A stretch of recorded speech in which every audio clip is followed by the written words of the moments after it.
आज मैं आपको लड़कों के लड़कियों से क्या अपेक्षाएं रहती है, आज हम इसी बारे में बात करेंगे। अभी आप बोलोगे लड़कों के लड़कियों से अपेक्षाएं, एक्सपेक्टेशंस। हाँ, आज हम लड़कों के लड़कियों से एक्सपेक्टेशंस क्या होती है इसी बारे में बात करेंगे। अगर एक लड़की ने लड़के के एक्सपेक्टेशंस समझ लिए ना, तो उनका रिलेशनशिप में कभी भी मिसअंडरस्टैंडिंग नहीं होगी। वो लॉन्ग टर्म तक उनका रिलेशनशिप चलता रहेगा और लॉन्ग लास्टिंग रहेगा। तो चलो टाइम वेस्ट नहीं करते, देखते हैं कौन से ऐसे एक्सपेक्टेशन लड़कों के होते हैं लड़कियों की तरफ। Number 1, respect. जी हाँ, लड़कों को बचपन से ही सिखाया जाता है कि लड़कियों की और महिलाओं की उन्हें रिस्पेक्ट करनी आनी चाहिए, और वो वैसे करते भी हैं।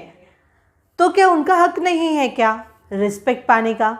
लड़कियों को कभी भी बचपन से सिखाया नहीं जाता है कि लड़कों की ना रिस्पेक्ट करनी चाहिए। इसी वजह से कई लड़कियों के माइंड में ना ये बात फिक्स होती है, लड़कों को रिस्पेक्ट दो या ना दो, क्या फ़र्क पड़ना है, उन्हें कोई फ़र्क नहीं पड़ता। ये ना कई लड़कियों के माइंड में सेट है, और इसी वजह से उनके रिलेशनशिप ना ये लॉन्ग टर्म तक चलते नहीं हैं, लॉन्ग लास्टिंग रहते नहीं हैं। इसी वजह से रिश्तों में बहुत ज़्यादा झगड़े होते हैं, मिसअंडरस्टैंडिंग हो जाती है, और एक दूसरे की रिस्पेक्ट ना होने की वजह से वहाँ पे रिश्ता ख़त्म भी हो जाता है। देखो, रिस्पेक्ट जितना हम डिज़र्व करते हैं ना, उतना सामने वाला भी डिज़र्व करता है। हाँ, और मोस्टली लड़के भी रिस्पेक्ट डिज़र्व करते हैं, ये बात पे ज़्यादा गौर करिए। एक्सपेक्टेशन नंबर 2, लड़कों की भी एक्सपेक्टेशन होती है कि कोई तो उनकी केयर करे, सेम एज इट इज़। जैसे लड़कियों की एक्सपेक्टेशन होती है कि उनके पार्टनर उनकी केयर करे, सेम वैसे ही लड़कों की भी एक्सपेक्टेशन होती है कि उनका जो पार्टनर है ना, उनकी वो केयर करे, उनको वो छोटे बच्चों की तरह पैम्पर करे, उनकी हर एक बात बोल जो रहे हैं वो सुन ले, उनकी प्रॉब्लम्स क्या है वो जानने की कोशिश करे, उनके सुख दुख में हमेशा उनका पार्टनर साथ खड़ा रहे, और यही सारी चीज़ें होती है। सेम लड़कों का एक्सपेक्टेशन ऐसे ही होता है, उनकी अपेक्षा है ऐसी ही होती है। तो ना जैसे हम लड़कियां जैसे एक्सपेक्ट करती है, वैसे ही हमारा भी अभी कर्तव्य है कि हमें लड़कों की एक्सपेक्टेशन क्या है, या फिर उनकी केयर, जैसे वो हमारी केयर कर रहे हैं तो हमारा भी कर्तव्य बनता है कि सेम एज इट इज़ लड़कों की हमें केयर करनी आनी चाहिए। तो ये चीज़ का भी ध्यान रखें। उनकी बहुत ज़्यादा बड़ी बड़ी डिमांडें नहीं होती है, वो छोटी छोटी बातों में भी खुश रहना जानते हैं। तो ये चीज़ का ध्यान रखिए। अगर आपका रिश्ता बहुत ज़्यादा मजबूत बनाना है ना, तो आपको ये छोटी छोटी बातें आपका रिश्ता मजबूत बनाने में हेल्प करेंगी। एक्सपेक्टेशन नंबर 3, उनके पास्ट को लेकर बैठे मत रहो। देखो, सबका ना कुछ तो पास्ट होता ही है, और हर एक का है ही, इसे कोई डिनाई नहीं कर सकता है। लेकिन अगर आप आपके पार्टनर की पास्ट की बात लेकर बार बार वही बात आप बार बार करते रहोगे, तो आप दोनों के रिलेशनशिप में ना बहुत ज़्यादा झगड़े हो सकते हैं, और वो बार बार पास्ट की बात बोल बोल के आप अपने सामने वाले पार्टनर को बहुत ज़्यादा इरिटेट करते हो, स्ट्रेस देते हो। वो फिर क्या हो जाता है, आपके ये बार बार की जो पास्ट की जो बातें होती है बार बार आप निकालने की वजह से ना, वो बहुत ज़्यादा डिस्टर्ब हो जाते हैं, और आप दोनों में कंटिन्यूसली फिर वो चीज़ को लेकर झगड़े होते रहेंगे। तो ये चीज़ का ना आपको ध्यान रखना है। पास्ट वाली बात है ना, तो हर एक के लाइफ में है, उसे छोड़ दीजिए ना। आपका रिलेशन बहुत स्ट्रांग बनाना है, लॉन्ग टर्म तक चलाना है ना, तो कोई चीज़ है ना वक्त के अनुसार वहाँ पे ही छोड़ देना बहुत ज़रूरी होता है। जब तक आप वो बातें छोड़ेंगे नहीं ना, तब तक आप आपके रिलेशनशिप में आगे बढ़ ही नहीं पाओगे। ये चीज़ आपको समझ लेनी होगी। जब तक आप पास्ट की बातें पकड़ के बैठे रहोगे ना, तो आपका रिलेशन बहुत जल्दी ख़त्म हो सकता है, क्योंकि झगड़ों का कारण अगर पास्ट है, और पास्ट से अगर आपका पार्टनर बार बार इरिटेट हो रहा है, आप दोनों के रिलेशन में कंटिन्यूसली झगड़े चलते रहेंगे ना, तो उसका अंत सिर्फ एक ही है, फिर सामने वाला जो पार्टनर होता है वो इरिटेट होगा, आपसे दूर जाने की कोशिश करेगा, यानी इन द सेंस कि आपका रिलेशनशिप ये खतरे में आ सकता है। तो इसीलिए बोल रही हूँ, पास्ट की बातें है ना, हो गई है ना, छोड़ दीजिए। आपकी भी पास्ट की गई कोई तो ऐसी बातें हो सकती है, बट वो तो पार्टनर आपको बार बार हर्ट नहीं करता है, तो आप क्यों वही पास्ट लेके बैठे हो? छोड़ दीजिए ना, पास्ट में हो गया सो हो गया। अभी आगे की सोचिए, आगे के आप अपने पार्टनर के साथ कैसे लाइफ स्पेंड कर सकते हो। और कई बार तो क्या होता है पता है क्या, पास्ट वाली बातें तो छोड़ दिए ना, या फिर कुछ दिनों पहले 8-15 दिन पहले अगर आपके पार्टनर ने आपको कुछ बोला है, वो आपको हर्ट हुई है चीज़ें, तो ना वो चीज़ को लेकर आपका पार्टनर आपके पास 1000 बार माफ़ी भी मांग चुका है ना, तभी भी आप वही बात लेके रट्टा लगा के उनके पीछे पड़े रहते हो। तुमने ऐसे क्यों बोला था, तुमने ऐसे क्यों किया था मेरे साथ में, या फिर ये चीज़ ऐसे क्यों बोली थी। ये सारी चीज़ें ना बहुत ज़्यादा इरिटेट करती है। हो गया, सॉरी बोला है ना, मेन ये सॉरी वर्ड जो बोला है ना, तो वो बहुत बड़ा आपके लिए प्रूफ है। आपका पार्टनर आपको सॉरी बोल रहा है, इससे बड़ी और कोई बात ही नहीं हो सकती।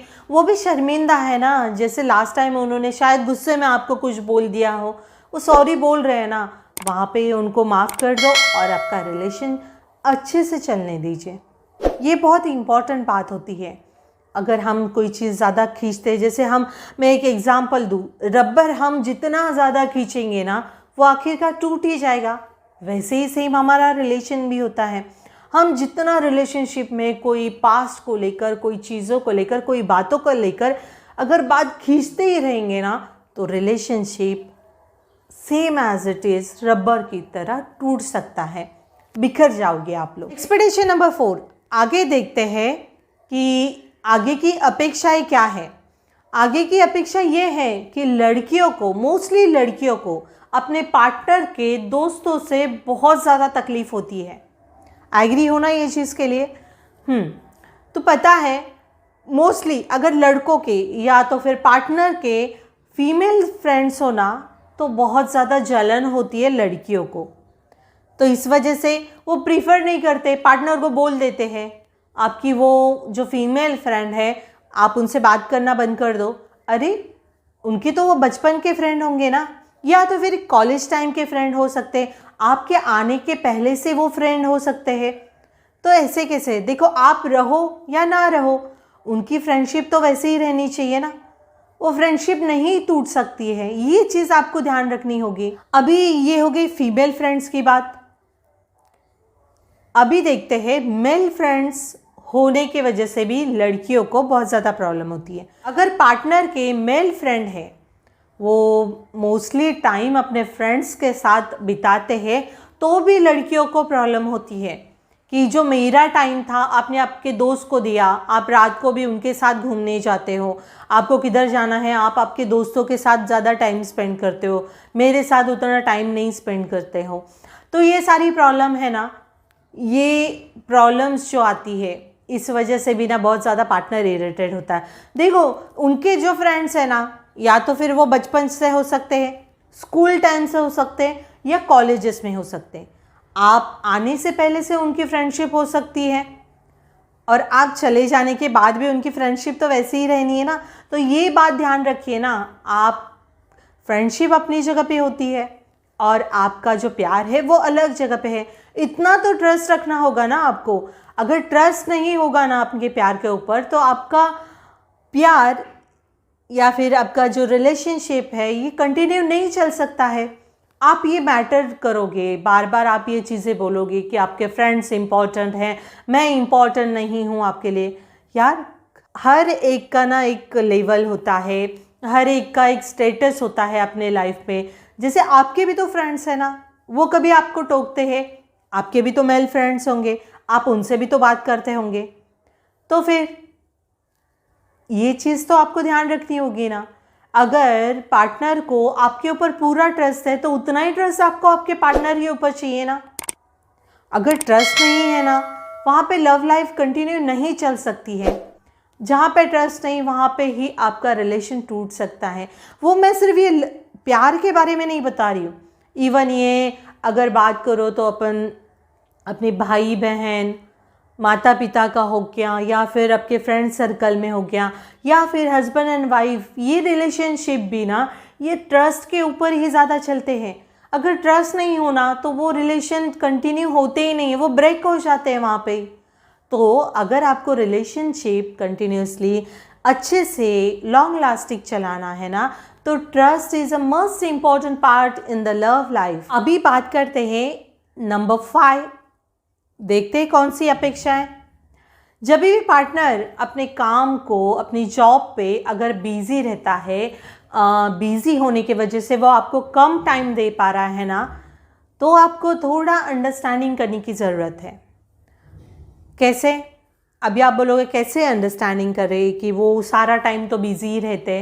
अरे वो बिजी किस वजह से रहते? अपना जॉब रहेगा, या फिर वो पढ़ते रहेंगे तो कॉलेजेस वगैरह में जाते रहेंगे, तो या फिर कोचिंग क्लासेस रहेंगे। ये सारे काम वो किसके लिए कर रहे हैं? जॉब करते हैं तो किसके लिए करते हैं? फ्यूचर के लिए करते हैं, अपने फैमिली के लिए करते हैं। चलो मैं ये बात भी मान लेती हूँ कि आपने बोला है कि मुझे फुल अटेंशन चाहिए, पूरा दिन 24/7 डेज फुल अटेंशन चाहिए। चलो वो पार्टनर आपका राज़ी भी हो जाएगा आपको फुल अटेंशन देने के लिए, आपके साथ भी रह लेगा। तभी आप क्या बोलोगे? अरे तुम्हें कोई काम धंधे नहीं है क्या? जाओ ना कुछ काम ढूंढ लो। ऐसा ही बोलोगे ना आप, क्योंकि फ्यूचर की चिंता आपको भी खाएगी जब भी वो फुल अटेंशन देके सिर्फ आपको ही वक्त देगा तभी। तो इसलिए अगर बिजी है तो वो पर्सन की रिस्पेक्ट करिए, क्योंकि वो इतने ना कैपेबल है, इतने रिस्पॉन्सिबल पर्सन है कि वो अपना फ्यूचर का कुछ सोच के खुद को इतना बिजी रख रहे हैं। और वो पर्सन बड़ा रिस्पॉन्सिबल है, ये चीज़ का शुक्र मानिए। ऐसा रिस्पॉन्सिबल पर्सन अगर आपके लाइफ में एज अ पार्टनर करके है तो थैंक यू ज़रूर बोलना उनको, क्योंकि उन्होंने अभी से ही आपकी जिम्मेदारी उठाना चालू कर दी है। लास्ट और मोस्ट अपेक्षा ये है कि अपने रिलेशनशिप में इम्पॉर्टेंट बात ये है लॉयल्टी। जी हाँ, आप आपके पार्टनर के प्रति जितना आप लॉयल रहोगे ना, उतना ही आपका रिलेशनशिप ये अच्छा चल सकता है, बहुत लॉन्ग लास्टिंग रहेगा। देखो मैं सारी अपेक्षाओं की तो बात छोड़ ही दे रही हूँ, ये जो आगे के मैंने 5 अपेक्षाएं बताई, एक्सपेक्टेशन बताए हैं, बट ये सबसे ज़्यादा इम्पॉर्टेंट ये अपेक्षा एक्सपेक्टेशन होती है पार्टनर की कि अपना पार्टनर रहे ना हमारे प्रति हमेशा लॉयल रहे। ये रिलेशनशिप को बड़ा स्ट्रांग बनाता है। लॉयल्टी बहुत ज़रूरी है। आपको नहीं पता कि आपके पार्टनर आपके लिए, आपकी सारी रिस्पॉन्सिबिलिटी उठाने के लिए कितनी ज़्यादा मेहनत कर रहे हैं, कितना रिस्पॉन्सिबल पर्सन बनने की कोशिश कर रहे हैं। अगर ऐसे टाइम पे अगर आपको अगर धोखा दे दिया ना, तो मीन्स वो पार्टनर तो टूट ही जाना है, वहाँ पे ही आपका रिलेशन ख़त्म हो सकता है। तो हर रिलेशन में लॉयल्टी होना बहुत ज़्यादा ज़रूरी है। देखो मुझे पता है यहाँ से बहुत ऐसी लड़कियाँ होगी जिनको ना ये मैंने जो अपेक्षाएं बताई है, एक्सपेक्टेशन जो बताए हैं ना, वो पता भी है, और जिनको पता है ना वो शायद बहुत अच्छे से निभा भी पा रही होगी या पूरी भी कर पा रही होंगी उनकी एक्सपेक्टेशन। बट जिनको पता नहीं ना, ये वीडियो खास उन्हीं के लिए था जिनको ये पता नहीं है कि लड़कों की कौन सी एक्सपेक्टेशन होती है, हमें छोटी छोटी चीज़ों का कैसे ध्यान रखना चाहिए, जिस वजह से हमारा ना रिलेशन बहुत स्ट्रांग बन सकता है। आज के वीडियो में यही सारे लड़कों की एक्सपेक्टेशन मैंने बताई है। अगर कुछ एक्सपेक्टेशन आपको पता है या फिर आप कुछ बताना चाहते हो तो प्लीज़ कमेंट ज़रूर कर देना कि बाकी और क्या एक्सपेक्टेशन है, वो मुझे भी पता चले कि लड़कों की और लड़की के प्रति क्या एक्सपेक्टेशन रहती है।